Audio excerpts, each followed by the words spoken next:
everyone, I'm Brooke on behalf of Interior Motions, and today I will be speaking to Stephanie Stuckey. Stephanie is the Chief Executive Officer at Stuckey Corporation, a business that has been in operation since 1937. Today we will be discussing tips for growing business in the year 2022. Hi Stephanie, how are you? Hey Brooke, I'm doing great, and thank you so much for having me on your show. I'm excited. Good, happy to have you here. So let's jump into the questions. As we begin 2022, many companies are looking to hit the ground running and increase the speed of operations. Why do you think that's not necessarily the best strategy for long-term growth? That is something that I think so many businesses grapple with, and we're no exception, because you constantly want to have cash flow, right? And you want to be selling and you want to be generating revenue.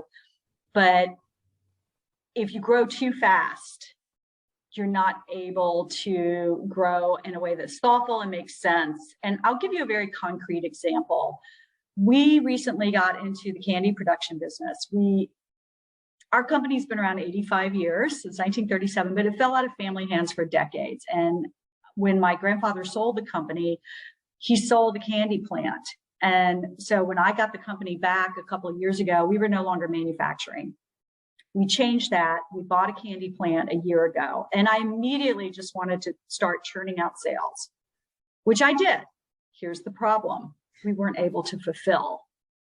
We had too much demand and we weren't able to fulfill. And so I think that is constantly a dynamic that businesses have to manage. Is you want to be aggressive enough where you're pushing yourself, but if you push too much, and this is what I think is the most important thing to think about, it's not just you, it's the entire team. So if you're running ahead, it's like that scene in Animal House. Have you seen that scene where the John Belushi character's like, let's go, and he like goes charging out of the frat house, and like nobody's following him. Like, you don't want to be that. You don't want to be charging out of the room saying, let's go, and nobody is behind you. So you got to have the team with you, and you got to bring them along. And, you know, especially if you're the CEO, you're like, go, go, go. Got it. Can't do it alone. Got to bring that team along with you. So just keep that team mentality as you try to move forward. Right, exactly. And I've heard you mention a term called burnout pace. And what is your alternative for operating at a burnout pace? I think just, like I said, a strategic pace. And important to that is always to be checking in with the team. Always be at the boots on the ground level to make sure that they're keeping up. And here's another example. During Q4, which is for any retailer, it's our busiest time of the year. And so I was really promoting our online sales and had been doing so for a couple of weeks without really paying attention to the online fulfillment team. And then I went down to our warehouse for a day to see how things were going. And I didn't realize that our order fulfillment had been backlogged and they were completely overwhelmed. So I spent actually a day literally rolling up my sleeves, working with the team, filling orders. And I realized we had to pace ourselves a little bit, or not only were we going to burn out, but you can't fulfill. There's nothing worse than over-promising and not being able to deliver. That whole saying about under promise, over perform, that's really the preferable space, but ideally it's in that middle space where you are absolutely able to promise what you can deliver. Exactly. So what other tips or pieces of advice can you give entrepreneurs and business owners looking to expand this year?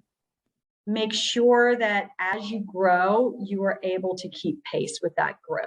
And to me, there's two aspects to acquiring capital. There's the actual financial capital, which is often what we think about, but there's the human capital.